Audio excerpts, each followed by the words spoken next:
Është një nga sallat e tunelit të ndërtuar poshtë Kalas Argjiros në Gjirokastër, i cili që prej vitit 2014 njihet si Muzeu i Luftës së Ftohtë. Në muret e saj shes stenda ku janë ekspozuar pjesë nga gazetat që janë botuar në Shqipëri që prej vitit 1950 deri në rënien e sistemit komunist. Kjo ekspozitë e veçantë e çelur nga Biblioteka Apostol Meksi do të qëndrojë e hapur për 10 ditë në këto ambiente.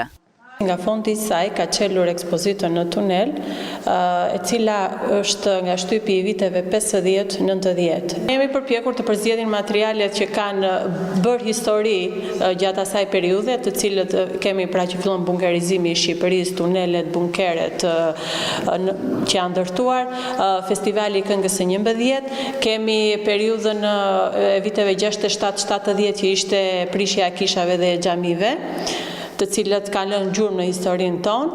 Ndërkohë kemi prekur dhe marrëdhëniet jugoslave, shqiptare-ruse si dhe marrëdhëniet kineze.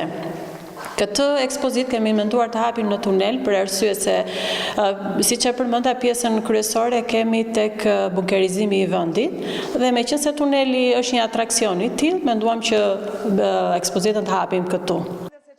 Muzeu i Luftës së Ftohtë mbetet një nga muzeumet më të vizituara të qytetit UNESCO-s. Vetëm gjatë 6 mujorit të parë të vitit 2026 ka pritur 6293 vizitorë. Sezoni turistik këtë vit ka filluar me këmbë të mbar. Krahasuar me vitin që shkoi, kemi një frekuentueshmëri goxha të lartë. Vizitorët janë nga e gjithë bota, kurreshtar për të njohur historikun e qytetit, historikun e këtij tuneli në veçantë, sepse vizitorët më të shumtë janë nga vendet komuniste, të cilët bëjnë krahasimin mes dy sistemeve, është sistemi i njëjtë por dy mënyra të ndryshme qeverisje. U pëlqen ky tunel për origjinalitetin që ka, sepse ruhet në kushtet në të cilat ishte.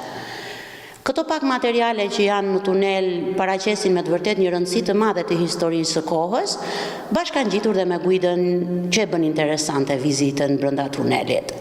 Tuneli i Luftës së Ftohtë është ndërtuar në periudhën 1970-1980.